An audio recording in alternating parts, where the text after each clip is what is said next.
चलकर आए हैं। कानपुर का आदमी अगर हास्य रस का कवि हो जाए तो वो कितना भयानक हो सकता है। एक बार जरा पूरा सदन जोरदार तालियां बजाइए भाई श्री हेमंत पांडे। तो आ रहे नहीं, आ रहे तुम नहीं आ रहे, जाओ आ जाओ, तो आ जाओ। माँ सरस्वती को प्रणाम करता हूँ, आप सभी लोगों को प्रणाम करता हूँ। अभय निर्भीक ने बहुत शानदार कविता पढ़ी और सनातन वाली कविता पे तो उसने दिल जीत लिया। एक बार अभय के लिए आप जोरदार तालियां बजा दें। वाह। मैं हास्य का कवि हूँ, मुझसे बिल्कुल भी आशा मत रखिएगा कि इतनी अच्छी कविता मैं लिख सकता हूँ, लेकिन मैंने भी 4 पंक्तियां भी बैठे बैठे लिखी है सनातन पे। आपको लगे कि 4 पंक्ति में मैंने सनातन विरोधियों को निपटा दिया है, तो एक बार ताली बजा के मुझे भी शुरू कर देना। पहले सुन लीजिए। 24 में आज तो बहुत सदमे में है। उमाशंकर जी होटल से उतरा था, एक महिला इसको घूर घूर के देख रही थी, तो मैंने वो बहन जी से पूछा, मैंने बहन जी इस उबड़ खाबड़ में ऐसा क्या है जो आप इसको घूर घूर के देख रही हो? तो बोले भैया इसकी सूरत मेरी बहू से मिलती है। तो मैंने कहा इसकी सूरत आपके बहू से कैसे मिल सकती है? बोले केवल मूंछ का अंतर है। अब देखो भोपाल का आदमी कैसे आनंद लेता है। तो मैंने कहा मूंछ का अंतर? मैंने कहा इसकी तो मूंछ ही नहीं है। बोले मेरे बहू की है।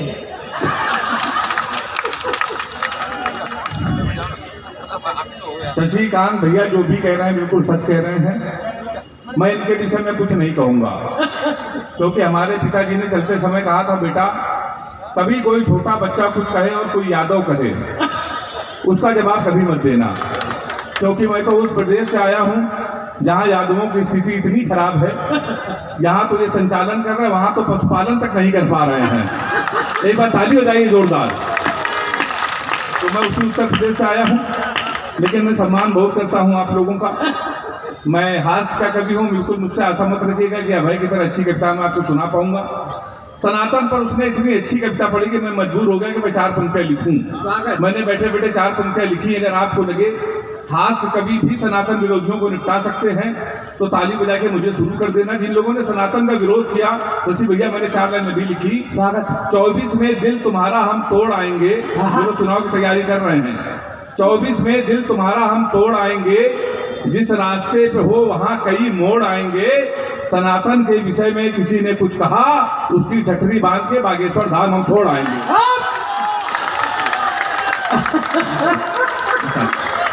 ये मैंने अभी लिखी थी। बताओ। अब मुझे लगे मतलब अभी के अभी विषय घटना घटी नहीं, कविता तैयार। ये चैनल पे जाने वाले कवि कितने चालू होते हैं। कई बार तो घटनाएं इंतजार करती है कि लिख दे तो घटू। फिर से पढ़ दे भैया, वेरी नाइस। कोई नहीं, ये दुकान पास में ही है, कोई देख। ये हमारे कानून साहब, मैं आपका आभार व्यक्त करता हूँ। क्या मुकाम पे कार्यक्रम किया है, वाह। हाँ हाँ, ये तो ये चरित्र बनाना, वरना इसमें से एक आदमी गायब नहीं हो जाए। बहुत बढ़िया, चलिए बहुत अच्छा आपने मुझे शुरू कर दिया है, मुझे आनंद आ गया है। तो आप समझ जाओ। हाँ नहीं जो करना कर लेगा, कर लेगा। तो पहले माइक वाला ही था। नहीं बस ठीक है। अरे पहले अब मैं सब कर लूंगा। हाँ मैं सब कुछ कर लूंगा। शशि भैया देखो बीच में बार बार बोल रहे हैं। अब वो बोल सकते हैं, देश के बड़े कवि हैं, बड़े संचालक हैं। हम जैसे कवियों को पूरे देश में अगर पहुंचाने का सबसे बड़ा श्रेय जाता है तो आदरणीय शशि भाई का जाता है। एक बार तालियां जोरदार बजा दीजिए।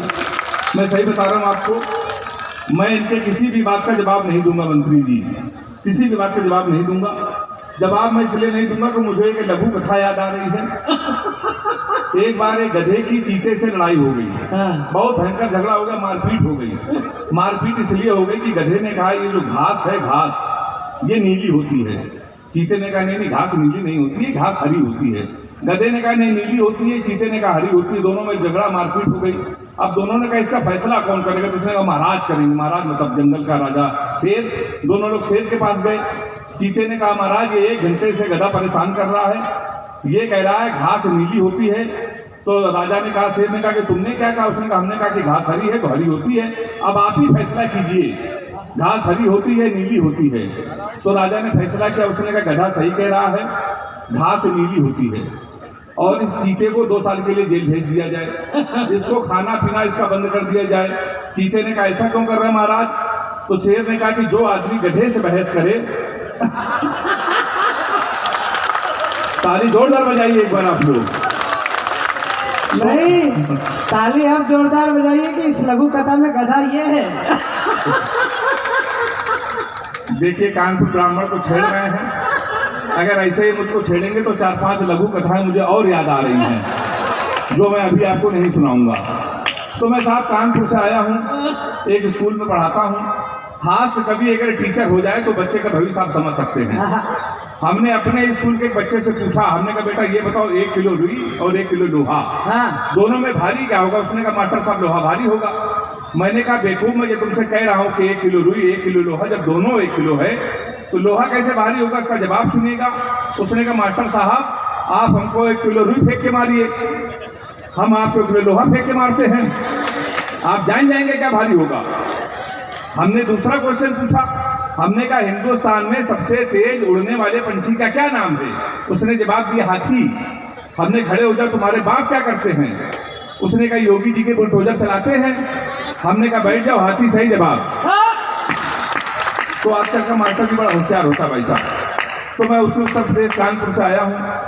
शशि भैया बहुत तारीफ कर रहे थे हमारे मंत्री जी की, विधायक जी की, हमारे नगर परिषद की बहुत तारीफ कर रहे थे कि मध्य प्रदेश के नेता बहुत अच्छे होते हैं। सच में मैं कई बार आया हूँ, यहाँ के नेता वास्तव में बहुत अच्छे होते हैं, उन्हें बहुत ही अच्छे मैं प्रणाम करता हूँ। पर इसका मतलब ये नहीं है कि उत्तर प्रदेश के नेता खराब होते हैं।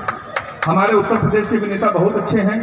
मोदी जी ने सफाई अभियान पूरे देश में कर रखा है, पूरे देश में सफाई अभियान चल भी रहा है। अभी सर 1 महीने पहले हमारे कानपुर के विधायक ने एक वृक्ष लगाया पौधा, उसको आधे घंटे बाद एक बकरे ने खा लिया। शाम को विधायक जी ने उस बकरे को खा लिया। तो मैं उसी उत्तर प्रदेश कानपुर का कवि हूँ, पक्का कानपुरिया कवि हूँ। आप दुनिया, हाँ बजा लीजिए पहले आप दुनिया में कहीं भी चले जाइए, हमारे यहाँ का विधायक शाकाहारी है भैया। मैं प्रणाम करता हूँ। आप दुनिया में कहीं भी चले जाइए सर, आप कभी कानपुर आइएगा तो लगेगा इतने अद्भुत लोग और कानपुर में मुझसे मिल सकते हैं। कभी आप बनारस जाइए, रेलवे स्टेशन पर उतरिए, वहाँ लिखा रहता है बनारस का पान आपका स्वागत करता है। कभी आगरा जाइए, वहाँ उतरिए, वहाँ लिखा रहता है आगरा का पेठा आपका स्वागत करता है। हमारे कानपुर आइए, रेलवे स्टेशन पर उतरिए, वहाँ लिखा रहता है रूपानी चप्पल आपका स्वागत करता है। मैं उसी कानपुर से आया हूँ और मैंने तो जीवन का सबसे बड़ा पाप सब ये किया, कानपुर वाले से टाइम पूछ रहे, मेरी घड़ी खराब। हम मध्य प्रदेश के कवि सम्मेलन में आए, घड़ी खराब, तो कानपुर पहुंचे, रेलवे स्टेशन पे एक लड़के से केवल टाइम पूछ लिया। हमने कहा भाई साहब टाइम क्या हो रहा? हमसे कहने लगा ऐसा गुरु तुरंत यहाँ से निकल लो, टाइम बहुत खराब है। और हमारे मुंह बिल्कुल मन लगना, नहीं तो तुम्हारा टाइम भी खराब हो जाएगा। तो हमने कहा भाई टाइम ना बता दे तो ये बता दे तेरा मूड क्यों खराब है, उसका जवाब सुनिएगा। उसने कहा भाई साहब एक लड़की से केवल हमने इतना कहा कि बड़ी कमजोर है, कुछ खाया कर, वो हमारा 50,000 रुपये खा गई। तुम साले हमारे मुंह लगे हुए हो, हमारे मुंह बिल्कुल मन लगना बहुत भरे बैठे हैं। तुमने कहा ऐसा क्या हुआ? कहीं हुआ कुछ नहीं भाई साहब, हमारा नगर निगम को चुनाव चल रहा है, एक लड़की के चक्कर में 5 साल से लगे थे, हम समझते थे हमसे प्यार करती है, हम इससे प्यार करते हैं, तो इसमें हुआ क्या? कहीं हुआ कुछ नहीं, नगर निगम का चुनाव चल रहा है, उसको मिल गई है पार्षद की टिकट। पूरे शहर में होल्डिंग लगी है, युवा दिलों की धड़कन पुष्पा पाल। तुम सारे हमसे टाइम पूछ रहे हो, लोग तो नारा लगा रहे हैं मोहर मारो तान के पुष्पा को पहचान के। कल एक लड़का कान में नारा लगा रहा है, इस बार हाथ उठा के ताली बजाना, लैया बड़ी करारी है, पुष्पा पाल हमारी है। तो भाई साहब हमारा बहुत अच्छा है। तो हमारा उत्तर प्रदेश इतना अद्भुत है भाई साहब, मैं आपको बता नहीं सकता, इतना अद्भुत। हमारा वह बहुत अच्छा पढ़ कर गया, 2010 की बात, वो कह रहा था पाकिस्तान कश्मीर हमारा है। अब कश्मीर तो हमारा है ही है, कश्मीर हम कैसे देने का? वो कह रहा पाकिस्तान हम कश्मीर ले लेंगे। मेरी एक टिप्पणी अगर ठग से लग जाए तो पूरा सदन ताली बजाना कि मेरी बात पहुंची। पाकिस्तान हमसे कह रहा है कश्मीर ले लेंगे। हमने कहा बेवकूफ पाकिस्तान, सीमा हैदर तो तुम हमसे ले नहीं पा रहे हो, हैं? घर की औरतें नहीं ले पा रहे हो, कश्मीर ले लोगे? तो मैंने 4 लाइन उसको सुनाई। हमने कहा सीमा हैदर भारत आई हो तो पूरी जांच लेके जाओगी, पूरी जांच होगी, पहले सुन लो फिर मजा आ जाए तो तालियों का महोत्सव करना। हमने कहा सीमा हैदर भारत आई हो तो पूरी जांच लेके जाओगी, अपने माथे पर भारत माँ की आंच लेके जाओगी। हमारे सचिन से मिली हो इतना तो तय है, 4 लेके आई थी, 5 लेके जाओगी।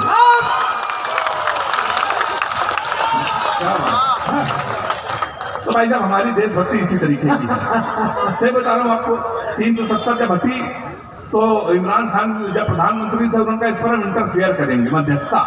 तो हमने कहा यार ये हमारे घर का मसला है, हम कोई कानून लाए कोई न लाए, तुम्हारा क्या मतलब। मैंने 4 लाइन में इमरान खान को भी निपटा दिया, वो भी निपट गए हों। तो एक बार तालियों को महोत्सव करके मुझे बताना मैंने सही निपटाया। हमने कहा पहले सुन लो, हमने कहा इमरान ज्यादा बोलोगे तो तुम्हारी दस्तार चली जाएगी, सर की पगड़ी। हमने कहा इमरान ज्यादा बोलोगे तो तुम्हारी दस्तार चली जाएगी, गोली चली इधर तो उस पार चली जाएगी। हमारे घर के मसले में तुम अम्मा ना बनो, अमित शाह को भेजेंगे तुम्हारी सरकार चली जाएगी। क्या बात हो, हम लोग ऐसा ही निपटा देते हैं पाकिस्तान को। लोग उससे तुलना करते हैं, कह रहे हैं यार तुम्हारे मध्य प्रदेश के लोग, तुम बैठा दो। ये मेरा कई साल पुराना फैन है, आज मिला है तो ठीक है। नहीं मिला है, वो इधर से डायरेक्ट इधर आया। इधर एक छाछ वाला और बिठा दो। हाँ ठीक, इधर से उसको एक गिलास छाछ दो, फिर के ना बैठे।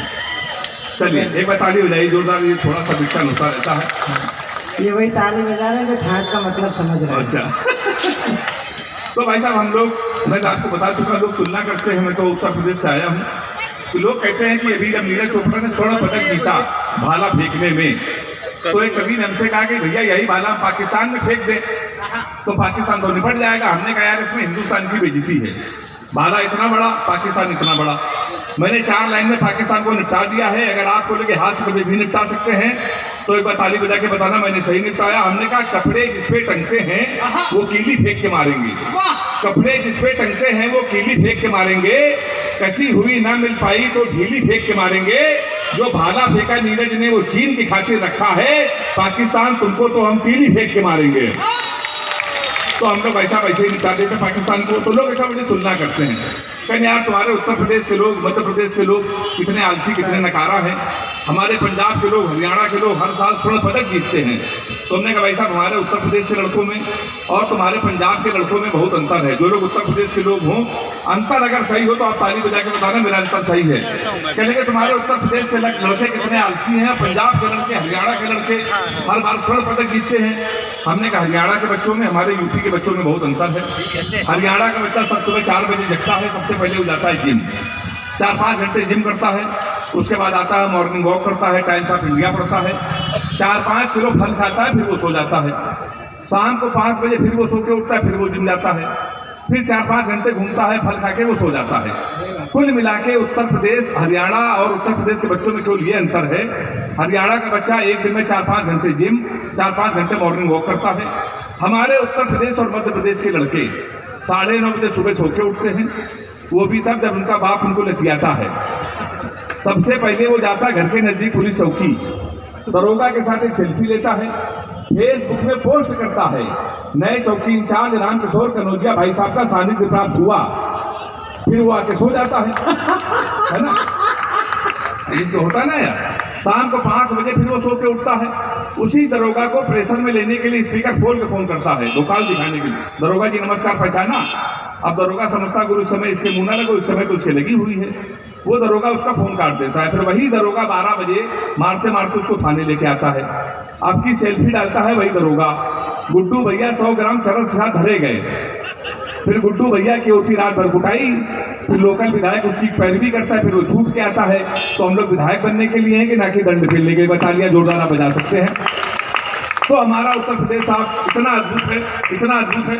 दिल्ली के लोग सर अपने बच्चों को डॉक्टर बनाने के लिए करोड़ों खर्चा करते हैं, बम्बई के लोग अपने बच्चों को फिल्म स्टार बनाने के लिए करोड़ों खर्चा करते हैं। उत्तर प्रदेश ही एक ऐसा प्रदेश है जहाँ कैरियर बनाने के लिए कोई खर्चा नहीं। आप 300 रुपये का कुर्ता लीजिए, 150 रुपये का पैजामा, 50 रुपये का काला चश्मा, 40 रुपये का गले में डालने वाला गौछा, हमारे यहाँ तैयार हो जाता है युवा हृदय सम्राट। ये केवल उत्तर प्रदेश में ही पाए जाते हैं। तो हमारा उत्तर प्रदेश बहुत ही अद्भुत है। तो मैं तो हास्य का कवि हूँ, आप बिल्कुल आशा मत रखिएगा कि मैं कोई प्यार मोहब्बत, उसके लिए हमारी दीदी आई हैं, श्रृंगार की कवित्री हैं, वो प्यार मोहब्बत की बातें करेंगी। ऐसा नहीं कि मैंने कभी प्यार मोहब्बत नहीं किया या कोई प्रेमिका नहीं थी। उत्तर प्रदेश में मैं रहता हूँ, योगी जी की सब सरकार नहीं थी तो 15 प्रेमिकाएं थी। जिस दिन योगी जी उत्तर प्रदेश के मुख्यमंत्री बने, हमने बारी बारी से सबसे राखी बंधवाया, क्योंकि सर्वाधिक उठाई किसी की गई तो प्यार करने वालों की गई। तो मैं प्यार मोहब्बत से बहुत दूर रहता हूँ साहब। दूर इसलिए रहता हूँ, लड़कियों की एक बीमारी होती है, किसी लड़की से कोई क्वेश्चन पूछ लो तो इतना उटपटांग जवाब देती हैं। हमने एक लड़की से पूछा, हमने कहा तुम्हारा फेवरेट कलर क्या है? कहने लगी स्टूपिड कहीं के। हमने कहा ये कौन सा कलर है? कहने लगी कोई मैच्योर क्वेश्चन नहीं पूछ सकते। तो हमने पूछा, हमने कहा 0.8 मिलीलीटर सल्फ्यूरिक एसिड को न्यूट्राइज करने के लिए कितने मोल बाइकार्बोनेट की जरूरत पड़ेगी? तब उसने बता रहा हमारा फेवरेट कलर पिंक है। ताली जोरदार बजाइए आप लोग।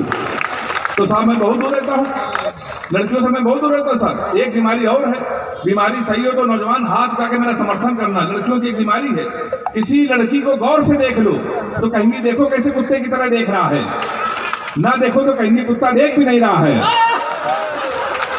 हाँ, ये वही लोग ताली बजा रहे हैं जिनकी भावनाएं हमसे मिलती हैं। तो मैं बहुत दूर रहता हूँ साहब। ये हमारा अमन अक्षर स्टार गीतकार, ये हमसे कह रहा भैया नाम में कुछ नहीं रखा। ये सही कह रहा सर, नाम में कुछ नहीं रखा है। मुस्कान नाम था उसका, वो हमारा नुकसान करके चली गई। फिर हम रोशनी नाम की लड़की में शिफ्ट हुए तो 2.5 साल उसने भी हमको अंधेरे में रखा। लोग सही कहते हैं नाम में कुछ नहीं रखे। लड़कियों को देखिए, ये अपने बॉयफ्रेंड का नाम मोबाइल में सेव करती हैं, my honey baby, my sweet heart, my जानू, माई डार्लिंग। हम लड़कों की मजबूरी देखिए, अपनी गर्लफ्रेंड का नाम मोबाइल में सेव करते हैं, पप्पू हलवाई, राशिद प्लम्बर, मुन्ना हवलदार। ताली बजाइए जोरदार। तो भाई साहब हम लोग तो इस तरीके के प्रेमी हैं। अभी शशि भैया के आशीर्वाद से 1.5 साल पहले मैं दुबई के सबसे बड़े मुशायरे में गया। तो जब मैं मुशायरे में गया तो हमारी वाली को पता चला, अच्छा हमारी वाली इसलिए कि आपको लगे कोई है, उसको पता चला हम दुबई हैं। कहने लगे कि दुबई में? हमने कहा सही सुना, हम दुबई में हैं। कहने लगे हमारे लिए सोने की चैन ले आना। हमने कहा किस खुशी में? कहने लगे एक तो दुबई में सोना सस्ता है और मैं तुमको जीवन भर याद करती रहूंगी, सोने की चैन लाओगे तो। हमने कहा पगली हम चैन नहीं लाएंगे फिर भी याद करती रहोगी। उसने पूछा कैसे? हमने कहा जीवन भर सोचोगी। हरामखोर से पहली बार कुछ लाने को कहा था, ये वहां से भी खाली हाथ चला आया है। तो भाई साहब इसी चक्कर में कोई नहीं टिकता। और मैंने तो एक सबक लिया है, आप भी सबक ले लीजिए। अपनी प्रेमिका को कभी भी रुलाना नहीं चाहिए, क्योंकि 7-8 हरामखोर उसका आंसू पूछने के लिए हमेशा तैयार रहते हैं।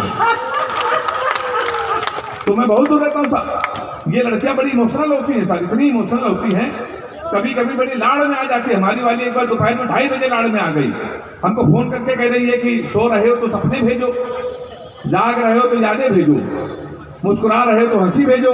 हमने कहा लोटा लेके खेत में बैठे हैं, क्या भेजते हैं? तो हमारी हालत तो ये हो गई है। और हमारी हालत तो सर ये है कि एक एक प्रेमिका को बांट कर ले गए। चौथी पंक्ति में दोनों हाथ उठा के ताली बजाना। एक एक प्रेमिका को बांट कर ले गए, जो नहीं माना उसे डांट कर ले गए। जिस पेड़ पे बांधा था मोहब्बत का धागा, नगर निगम वाले उसे भी काट कर ले गए। तो हमारे साथ तो सब ये होता है। तो हमारे साथ तो ये होता है। एक दिन फिर हमारी वाली हमसे बोली, हम तुम एक कमरे में बंद हो और चाबी खो जाए। हमने कहा क्या दिमाग से हिल गई? अगर धोखे से चाबी कहीं तेरे बाप को मिल गई तो प्यार क्या होता है बताएंगे, रात भर तमंचे पे डिस्को कराएंगे। भाई साहब मैं अपनी शादी वाली बता रहा हूँ, उसके पहले केवल 4 लाइन। अभी हिंदी पखवाड़ा पूरे देश में चल रहा है। लोग हिंदी जिनको नहीं आती वो भी सीख रहे हैं। सबसे ज्यादा असर अगर कहीं सर हुआ तो हमारे उत्तर प्रदेश कानपुर में हुआ। हिंदी पखवाड़े में जिनको हिंदी नहीं आती वो भी हिंदी बोल रहे। एक लड़का हमको कई दिन से नहीं मिला तो हम एक दिन को टकरा गया। हमने भाई साहब कहाँ थे, दिखे नहीं। अब हिंदी पखवाड़ा, उस पर हिंदी का असर। कहने लगा पवित्र श्रावण मास में शकुनी व्रत दिवस, कौरव पांडव धर्म कर्म अनुसरण में व्यस्त था। कुछ दिनों के लिए श्री कृष्ण जन्मभूमि में जाने का सौभाग्य प्राप्त हुआ। 15 दिनों के लिए श्री कृष्ण जन्मभूमि में प्रवास करने का अवसर मिला। बगल में उनकी पत्नी खड़ी थी कि भैया ये जुआ खेल रहे थे, जेल में बंद थे। तो हमारे यहाँ तो इस तरह का अवसर मिलता है साहब। तो मैं आपको बता चुका हूँ, हम लोग हाथ से कभी बिल्कुल भी सीरियस मत लीजिए। हम लोगों की शादी इसलिए नहीं होती कि हम लोग हाथ से कवि। शशि भैया देश के जितने बड़े कवि हैं, आपको मालूम है, आपको कोई इतना मालूम है उनके विषय में कि देश के बड़े संचालक हैं, बड़े कवि हैं। आपको ये नहीं मालूम कि शशि भैया हाथ भी देख लेते ज्योतिषाचार्य हैं। मेरी कई बार शादी कैंसिल हुई तो अपने भैया को हाथ दिखाया। हमने कहा भैया हमारी शादी कब होगी? हमसे कहने लगे बेटा 2035 तक कोई मुहूर्त नहीं है। हमने कहा उसके बाद? बोले उसके बाद कोई जरूरत नहीं है। तो तमाम बार हमारी शादियां लौट गई। एक रिश्ता हमारे आया, लड़की की माँ ने हमारी माँ से पूछा लड़का क्या करता है? हमारी माँ ने कहा कवि। बोले उनके पिताजी? बोले वो भी कवि। बोले उनके पिताजी? बोले वो भी कवि। बोली क्या घर में कोई इंसान नहीं है? शादी लौट गई। 1 महीने बाद फिर एक रिश्ता आया। फिर लड़की की माँ ने पूछा लड़का क्या करता है? तो हमारी माँ ने कहा कवि है। बोले उनके पिताजी क्या करते? बोले वो भी कवि। बोली शादी मंजूर। बोले मंजूर क्यों? वो कहने लगे आपका लड़का कवि, हमारी लड़की पागल है। भाई साहब कई बार शादियां जब कैंसिल हो गई, एक दिन शादी हो गई, शशि भैया सारे लोग हमारी बारात आए थे। बिल्कुल सच्ची घटना। 4 साल पहले भारत और पाकिस्तान का मैच था, क्रिकेट का सेमीफाइनल। हमारी शादी, हमने पिताजी से कहा पूरा हिंदुस्तान मैच देख रहा है, हमारी आप शादी कर रहे हो? सर नहीं माने, कर दी। भारत और पाकिस्तान का सेमीफाइनल मैच, हमारी शादी। हमारे कुछ कानपुर के दोस्त हमारी बारात में डांस कर रहे थे, कान में मोबाइल लगा के भारत पाकिस्तान सेमीफाइनल मैच की कमेंट्री भी सुन रहे थे। दोनों काम एक साथ करे, बारात में डांस कर रहे, कान में मोबाइल लगा कमेंट्री सुन रहे। हम दूल्हे के वेश में सजे थे, घोड़ी के ऊपर बैठे थे। जैसे बारात में पहुंचने वाले थे, एक लड़का घूम के मेरी तरफ चिल्लाया, बोला छक्का। हम डर गए साहब। हमने कहा कहाँ छक्का? कहने लगा विराट कोहली ने मारा है। तो हमने कहा कोहली मारा तो हमारी तरफ क्यों देख रहे हो?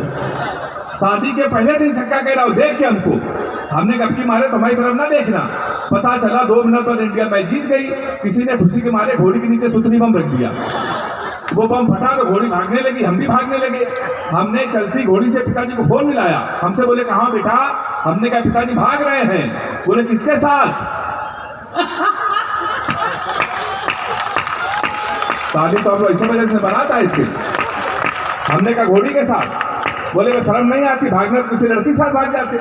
हमने कहा पिताजी बहक गई थी। कहने लगे आज घोड़ी बहकी है, कल को गधी बहकी तो उसके साथ भाग जाओगे। तब से साहब बीबी नहीं ढूंढ रहे, घोड़ी ढूंढ रहे। मन हो तो ताली बजा सकते हैं आप। एक आधे मिनट की कविता हमारे शशि भैया का आदेश रहता है, जहाँ रहते हैं वो आदेशित करते हैं, छोटा सा भी आधे मिनट का। फिर मैं अपना स्थान लेना चाहता हूँ। नशे में हिलता हुआ एक व्यक्ति हमारे पास आया। बोला गुरु कहाँ? सुरेंद्र यादव जी व्यंग्य का एक बड़ा नाम इस मंच पर है, उनको मैं समर्पित कर रहा हूँ। पहली बार मेरी इस रचना को सुनेंगे। नशे में हिलता हुआ एक व्यक्ति हमारे पास आया। बोला गुरु कहाँ? मैंने कहा कभी हूँ, भटक गया हूँ। बोला कभी होके भटक गए हो? बोला कभी होके भटक गए हो। वैसे आजकल ज्यादातर कभी भटक गए हैं, अपने स्वार्थ में अटक गए हैं। हास्य का कभी जुगाड़ से खुद को भुना रहा है, कविता की जगह पता नहीं क्या क्या सुना रहा है। वीर रस के कवि वो तो चिल्लाना ही अपनी आन समझते हैं, खुद को दारा सी पत्नी को पाकिस्तान समझते हैं। इनका तो बस नहीं चलता, नहीं या चीन है वो चट्टा बना दे, माइक को ही तोड़ के कट्टा बना दे। गीतकार सीधे साधे बेचारे जिंदगी के मारे, इनको केवल प्रेमिका के गम सताते हैं। ये गोभी को फूल को भी चमेली का बताते हैं। खैर छोड़ो, तुम किस विधा के कवि हो? मैंने भूलते हुए कभी वीर रस का। बोला वीर रस के कवि होकर डर रहे हो, फिर क्यों देश के लिए मर रहे हो? कवि हो तो प्रूफ करके बताओ, कोई अच्छी सी कविता सुनाओ। मैंने कहा विजयी विश्व तिरंगा प्यारा, झंडा ऊंचा रहे हमारा। इतना सुनते हमारे पास आया और जोर से चिल्लाया, व्यंग अगर ठग से लग गया तो मुझे आशीर्वाद देना। मैंने कहा विजयी विश्व तिरंगा प्यारा, झंडा ऊंचा रहे हमारा। इतना सुनते हमारे पास आया और जोर से चिल्लाया। बोला क्या नशे में समझ रहे हो? और हमें क्या इतना भी नहीं मालूम कि जहाँ के बच्चे पेट भरने के लिए अल्लाह का नाम लेते हैं, चलती ट्रेनों में सूरदास की लाठी थाम लेते हैं, और जहाँ का नेता अपने ही देश को डायन कहेगा तो क्या वहाँ का झंडा ऊंचा रहेगा? जब कोई नेता अपने ही देश को डायन कहेगा तो क्या वहाँ का झंडा ऊंचा रहेगा? हमने कहा गुरु की चापी बताएं। बोला जिस दिन देश में बेरोजगार आत्महत्या की जगह रोजगार पाएगा, गरीब 2 वक्त की रोटी खाएगा, किसी कन्या को भ्रूण में हम मारेंगे नहीं, किसी जयचंद से जब हम हारेंगे नहीं, धर्म के नाम पर जब हम बांटे नहीं जाएंगे, हमारे सैनिकों के सर जिस दिन काटे नहीं जाएंगे, और अपनी ही माँ के लिए किसी के मुंह में जब गाली नहीं होगी, रक्षा सौदों में जिस दिन दलाली नहीं होगी, जिस दिन देश का हर एक व्यक्ति अपनी स्वेच्छा से वंदे मातरम कहेगा, मेरे मित्र, उस दिन देश का झंडा ऊंचा रहेगा। बहुत